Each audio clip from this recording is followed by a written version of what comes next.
It's the official NRL Fantasy Podcast. Hello and welcome, the official NRL Fantasy Podcast. I'm Paulie G. And before we get to the questions, the very important questions leading into round one in Vegas, just want to let you know about the trades. Obviously, this year, not only do we have the major buy rounds in 12, 15 and 18, where you only have to play your starting 13, but now rounds 16, 13, 16 and 19, which are the minor buy rounds, you can also only have to play your starting 13. So it does allow a bit more flexibility around your trades. You might not have to trade out so many of your origin studs, and it's just going to make the game just that little bit easier, especially with real life NRL coaches resting players more often. Obviously, we've already got the HIA, etc., rules that have changed over the last few years, and the buys has been a big change. So that will help out everybody. I've got with me today Ross Lapthorne, Daniel Long. Great to have you guys on set. What do you think about that change in the rule, tweak in the rule? Is it changing your strategy for this year, Ross? Yeah, it's made it a lot easier, that's for sure. A lot of the casuals probably found it difficult last year, and fielding a good 17 over those tricky buy rounds. Yeah, it's going to be a good change for those who aren't playing so seriously. It's probably leveling the playing field. Longy? Yeah, I would say it takes a bit of the pressure off your squad, and it allows you to focus on the point of difference players and the upside plays instead of just surviving through those rounds. So I think it's a positive change as well.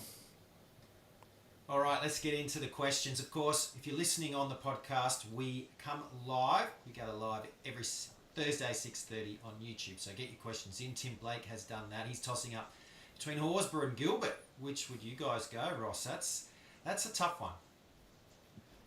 Yeah, I think for me personally, I'm going to say the big horse, the big red. I'm a big fan of him, and he's quite exciting to watch. Given his minutes and the pack that Raiders have, I think he's got a lot of potential to go 50 plus. And Gilbert's coming back from a very nasty injury. It's a bit tricky to start off running. I agree with you there. So Horsburgh's base is basically Gilbert's ceiling, right? So Gilbert historically is a starting lock, 47 points in 58 minutes. We go to Horsburgh, and last year it was 50 points in 50 minutes, right? So if he gets that 55, 60-minute role, he's a bona fide gun. You're going to have him all year. And as Ricky said, he's going to play Origin this year. We're calling the Corey hotline. Guys like Horsburgh, Corey Pakes, like, this is it. It's a good place to be. And next question, of course, comes from MD8. Is Luke Metcalf a good fit for halfback this year for the Warriors? I'm loving him, Ross. What have you thought after the Witzer Pre-season challenge? He's been in my team from the very start. A really good price point. In the trials, we had a really good showing of him. Really long kicking game. He's basically his team. He's running it around. So I'm all in. Yep, agree with that. Must have. Got to get him. Good question. All right, what else have we got here? Ooh, this is a good one. Does Humphreys make the team? I might jump in on this one and just say he's a talented guy, right? So I've never seen a player who has so much support from the fans. Like everyone's seen him play at Manly last year. They've seen the trial form, and there is outcry that he has to be the starting player somewhere in that south side. Now, the situation is that they've got Lewis Dodd on suspension for a small period of time. They've got Cody Walker out for a small period of time too. So in theory, he probably moves back to the bench. But last year, we saw a bunch of players like this where, a Tyron Wishart, for example, he had a 2-week window when he stepped into the starting side, and he turned that into an absolutely golden run for fantasy coaches. So with Humphreys, I'm looking at this and thinking it might be a case of back to talent. I just can't bring myself to do it at 350K because there's so many good options at 250K. So not for me, but I can see the upside play there. Is it just, Ross, that we do have those 250K and 300K people that it's hard to fit him in? Because I've done enough variations where Humphreys makes my team, but now when it comes to the crunch, he's sort of just missed out. I think also with the Tyron Might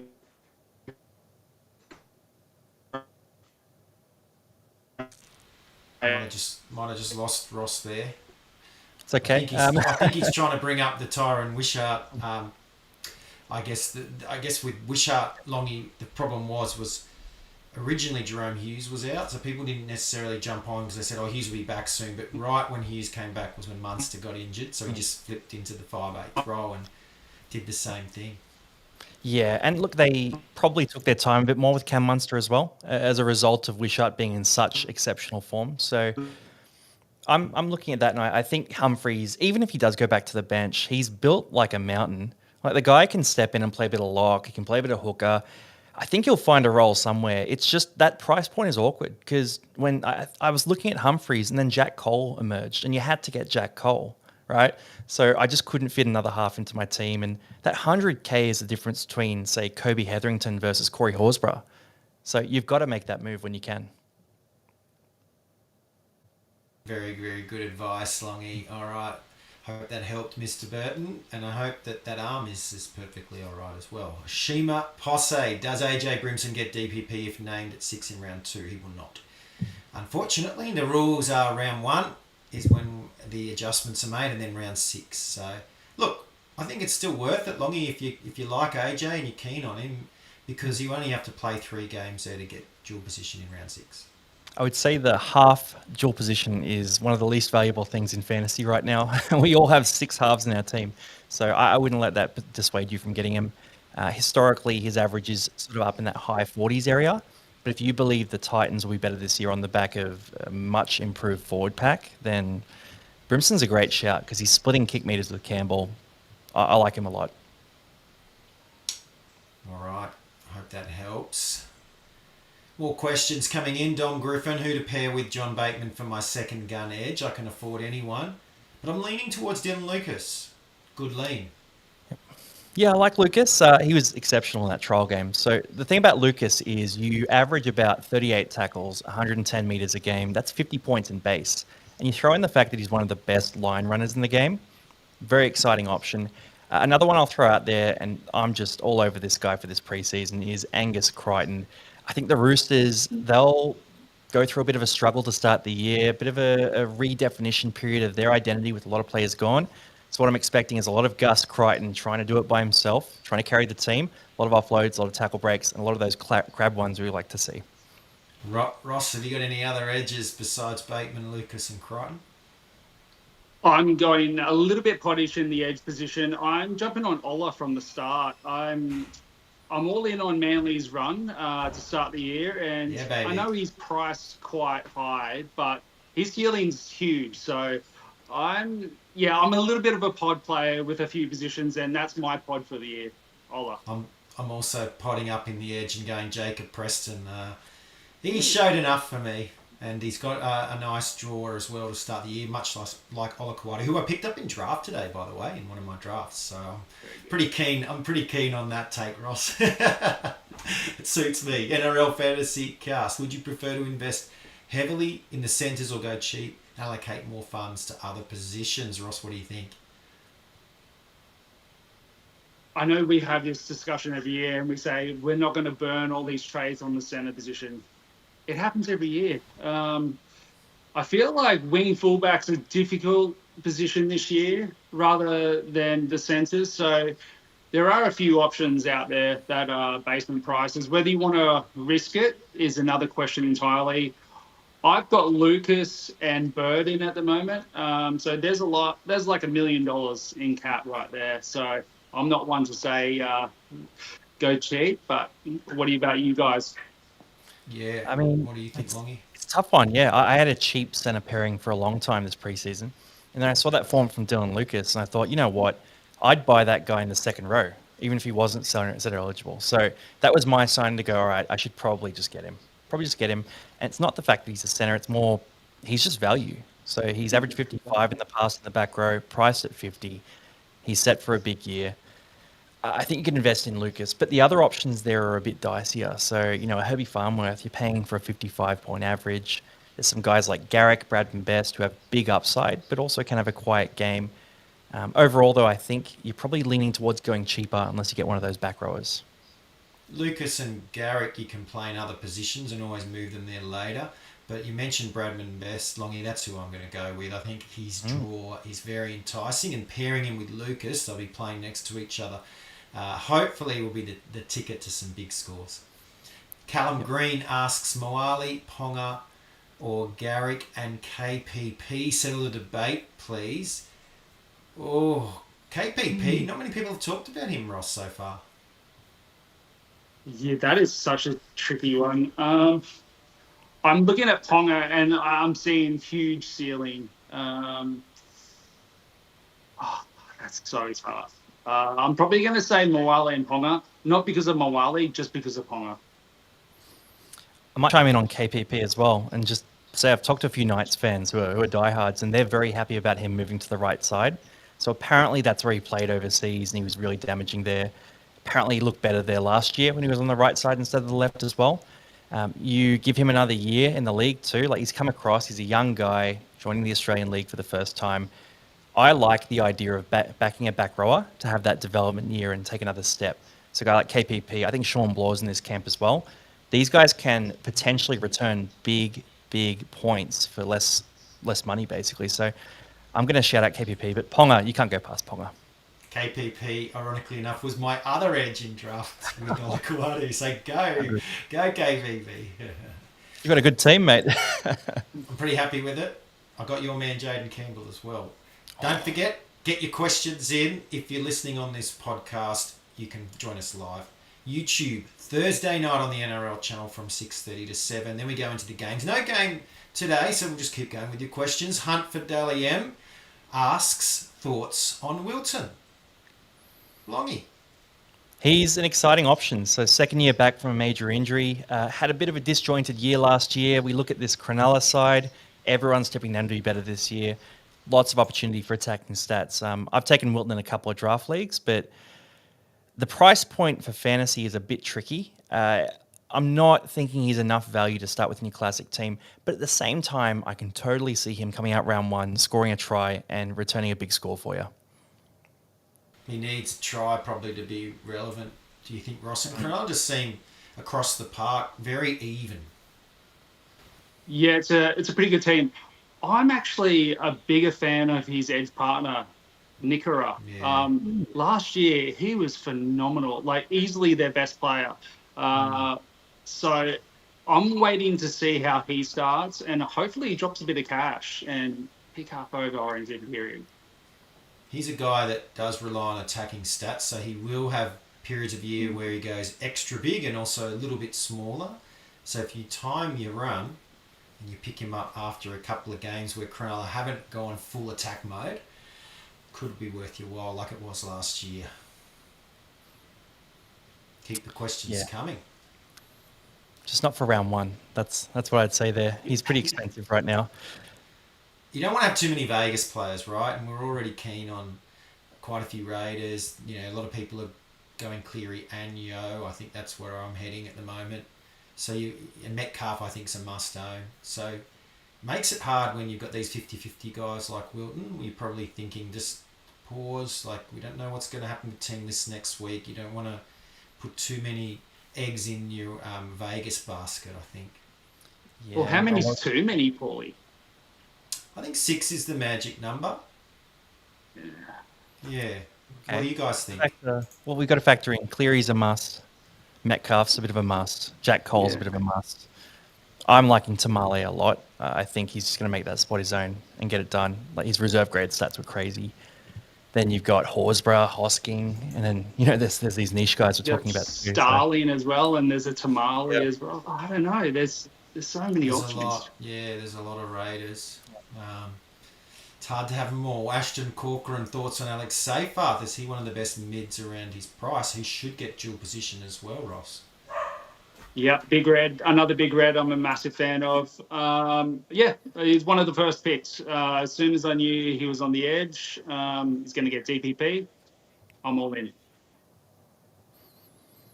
I guess the one thing is holding that spot, right? Because historically he's been at lock, he's been on the bench, he's been in the second row, sort of moves around, and Ruben Porter's no slouch in the reserves too. So I worry a little bit about that flexibility, potentially meaning he moves to another spot where he's less attractive. But yeah, in the second row, I think it's a 47.5 average when he plays big minutes in the edge back row spot. Well, that's massive value, right? So it's him, and while we wait for the next question, it's him versus Hetherington, Wong, Tallis Duncan. There's a Kelma to a Lungy. Like, there's a bunch of guys in that price bracket. Yeah, Oh, there it's he is. hard.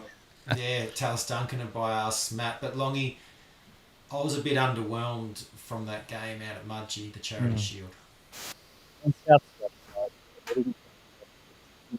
What they're going to do in the regular season. So I look at that, and I'm trying not to read into it too much. I like the fact that Duncan went off and then came back on at lock again later in the game, so it felt like they weren't changing the role.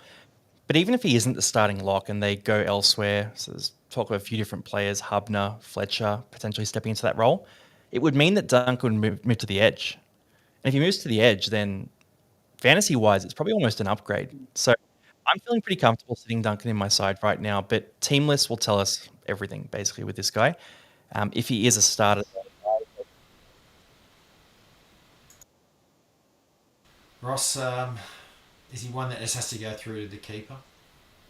I'm not buying into the whole form on trials. I look past that. He's a very, very good player. Whether I can fit him in my cap is another question. There's plenty of value there. It's just where he comes up on Teamless Tuesday, part 2. Tobias asks a question that's very relevant for this week. What do you think of Jamal Fogarty? He's a gun player, man. Like he's going to play well in this game. There's a bit of weird pressure on him for his starting spot, it seems, in the media, and I think he's done enough to earn that spot for the whole year. So I think Fogarty will come out and play well. But how are you going to fit him in when you have Nathan Cleary, Luke Metcalf, Jack Cole, Sandon Smith, Tom Duffy? There's a lot of halves that we have to have. So I'm personally not looking at more halves, but Fogarty is a good shout and good value. Could be after this guy instead. Well, actually, I was gonna see one about Jazz Tevaga, but instead we've got another Tallis Duncan question or Gilbert. I think we've sort of nailed that debate, though. Yep, Duncan over Gilbert, I would say. Save the money. Here it is, the Tevaga one by Zerk. It was a shame we didn't get to see him play, Ross, last week, because that would have really helped us make that decision. I think it's actually he's a sleeping giant this year. I think people have they're doubting his ability in the middle. Like, he's a workhorse, and he's a really good fantasy option, provided he's on the middle for as long as we need him for. I just don't know how the bench is going to be made up at Manly, and whether they're middle heavy or running Simpkin on the bench. So I have a feeling he may switch to the middle after he's gone into the hooker rotation, but we're not sure. So it's not for me, but what about you guys? I mean, he's a similar case, right, to Aaron Clark. So Jazz Tevaga, Aaron Clark, you've got those dual positions. You've got two guys who pump out work when they're on the field, like you said there. I don't know if it's enough time. Like, it looks like sort of 4 rounds. There's going to be a bench hooker. He's at that awkward sort of 400K mark, whereas Aaron Clark, it feels like he's locked in as the starting lock, for the year. So that feels a bit more... Where were these guys last year when we had to pick Danny Levi and James Sauer? Seriously, there's going to be so many that are going to go really well and make 50, 100, 150K, and we can't have them. Well, Longy and Paulie, what about this? Starling or these two guys, Aaron Clark and Jazz Tevaga? Which one are you going out of the hooker position? I'm choosing Starling. Yeah, I'm choosing Starling. So I had Clark all the way through. I loved what I saw in the Witzer Pre-season, but when I've put the numbers through the predictor, it says Starling with a bullet. He's going to make a lot of money. I think he's underpriced. Longy, do you agree? I feel like he's way underpriced. I am not keen to ride the roller coaster of Canberra hookers again at all. And I'll throw Ricky Roulette. No, not at all. And look, Owen Paddy, he played a bit off the bench last year, but he's come onto this bench. You want to know something fun? New South Wales Cup, he had the most 40-20s last year out of all hookers. So it's a weird stat, but I just saw that and thought, I haven't seen much of him play, but I saw that and I feel like I understand him now. I think he's going to take more and more minutes as the year goes on. He's not a journeyman. He's a guy that they view as their future hooker. So for me, Starling's one I'm going to skip pretty happily. Yeah, okay. I just think hookers is a good position to have a little bit of depth, especially Mamazoulis. Yep. I don't know, Ross, what do you think about Mamazoulis' job security there? I'm worried. I'm going to skip on Mamazoulis. I know I'm going against the pack on it, but I just have this really bad feeling about how Souths are going to go this year. And I didn't like his form. And I know that I'm contradicting myself, but I've seen him last year and I'm not a fan. So I'm skipping. So speaking of job security, Tim asks about Moale, Cole and Humphrey as well. I mean, Longy, all three of those guys could play round one and that's it. So again, New South Wales Cup stats. Tamale led the comp in, I think it was line breaks, tackle breaks, post-contact meters and meters. So for me, that's enough to be like, all right, I'm going to take the gamble on the talent here. I think Tamale locks it in. Cole, I think Cole will keep that spot for long enough. Again, base price. Humphrey is a bit expensive, so that's the hard one. Back on hooker just quickly. Are any of you guys going with Harry Grant? Because that's where I'm sitting at hooker. Can't trust him after last year. I thought he was, fantasy-wise, didn't have the output from his previous seasons, and I'm just a bit nervous that he follows the same trajectory. I guess I'm looking at Tokamanu and his preseason form and just thinking that's going to change the game for them in the middle, but it might just be a return to the norm that I'm hoping for. Yeah, Uto could be a quick trade-in in round 3 if he has a good round 1 game after they're buying round 2. Mason Miller is Walsh plus Ponga too much money for your wing fullbacks, Ross. That is a lot of money for wing fullback. Yeah, pick one, mate, and I'd probably say Ponga. He's got a bit more of a flaw, doesn't he, Longy? Like Walsh can have those real quiet games. I mean, Walsh, is he 22? Walsh, he's something like that. Like he's a young guy. Yeah, he develops his game every year. He comes back better every season. He's got some very good players inside him. Walsh hasn't been in any version of my side, but at the same time, I could totally see him rocking up round 1 and just pumping out a massive score. So if you like both of these guys, it will burn you so much to watch them do well and know that you haven't bought them. Mason, I almost think that you have to pick them both if you like them. But I agree with Ross. For you, I agree with you on setting up my team. I'm picking one or the other. But I just can't imagine anything worse for Mason than watching Walsh tear up round 1, knowing that he could have had him. Knights did well against that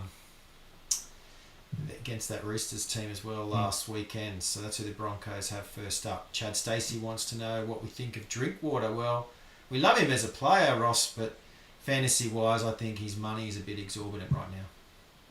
Yeah, I mean, he's on the level of, on his best days, as some of the best fullbacks in the game. But those best fullbacks didn't get 20s last year.